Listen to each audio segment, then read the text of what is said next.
Hello.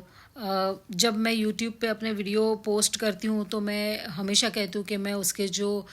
Messages आते हैं लोगों के वो भी पढ़ती हूँ और फिर कोशिश करती हूँ कि उस मैसेजेस के जो जवाब है मैं उनको वहाँ दे सकूँ। तो अभी मैंने जस्ट एक वीडियो पे कमेंट देखा तो जहाँ पर मुझे पूछा गया है कि माँ बाप जो है अभी तक डिवोर्स नहीं किए हैं पर बच्चा जो है वो माँ के साथ रहता है और बाप को जो है वो बच्चे को मिलने को नहीं मिलता है। तो क्या ऐसा है कि कस्टडी सिर्फ माँ को ही मिलती है अगर आगे भी जाए तो। ऑलरेडी मैंने एक शॉर्ट्स वीडियो रिकॉर्ड कर दिया है जो अब अपलोड भी हो चुका होगा, पर फिर भी मैं ये सवाल आया है तो मैं उनको जवाब दूं कि कोर्ट का जो अभी देखने का जो नज़रिया है इस मामले में जहाँ पर बच्चे की बात आती है तो कोर्ट जो है वो ना वो हस्बैंड को देखता है ना वाइफ को देखता है, यानी कि ना पेरेंट्स को देखता है, पर वो देखता है कि ये बच्चा अगर किसी भी पेरेंट्स के पास रहता है, किसी भी एक पेरेंट के पास रहता है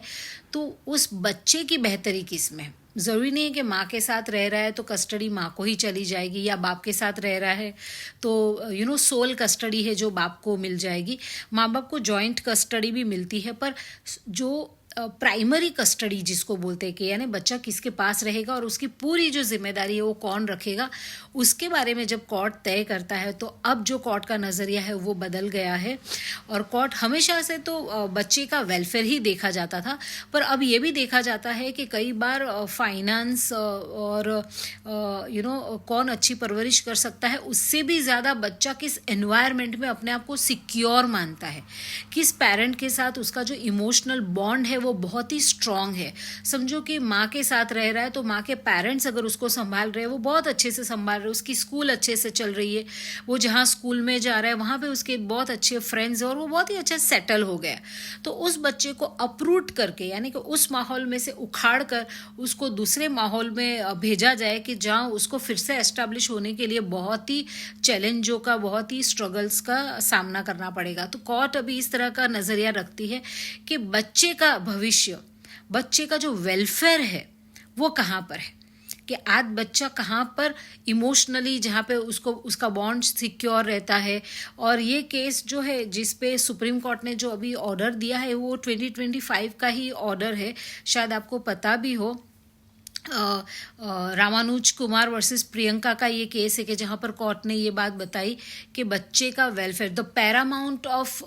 वेलफेयर ऑफ चाइल्ड की बात की गई है कि सबसे पैरामाउंट जो है वो बच्चे का वेलफेयर है, यानी सबसे ऊंची बात जो है वो बच्चे का वेलफेयर है। तो ये जो मिथ है कि बच्चे की कस्टडी तो सिर्फ माँ को ही मिलेगी, अगर बेटी है छोटी सी तो भी माँ को ही मिलेगी, या फिर बाप पैसे वाला है तो कस्टडी बाप को ही मिलेगी, तो ये सारे जो मिथ है वो मिथ ही है, रियलिटी नहीं है। कानून का जो अप्रोच है अभी वो बदल गया है, वो जो है वो चाइल्ड सेंट्रिक है, चाइल्ड फोकस्ड है, चाइल्ड के वेलफेयर को फोकस करता है और उसके अंदर वो देखता है कि कहाँ से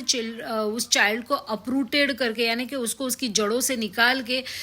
हम बड़े स्ट्रगल करते हैं, आज हमारी ज़िंदगी में छोटे से हादसे होते हैं या कुछ भी होता है, हमको उसमें से ऊपर उठने में इतना टाइम लगता है, तो अगर उस बच्चे को उसकी जड़ से निकाल दिया जाए तो उस बच्चे को कितना टाइम लगेगा। ये सारी चीज़ों को मद्देनज़र रखते हुए कोर्ट फिर डिसाइड करती है। तो पहले से अगर हम ये धारणा बांध लें कि बच्चा माँ के पास है तो माँ को ही कस्टडी मिल जाएगी, या तो बाप बहुत पैसे वाला है तो बाप को ही कस्टडी मिल जाएगी,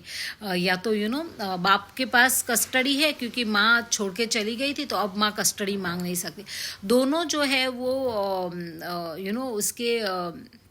बायोलॉजिकल पेरेंट्स है, दोनों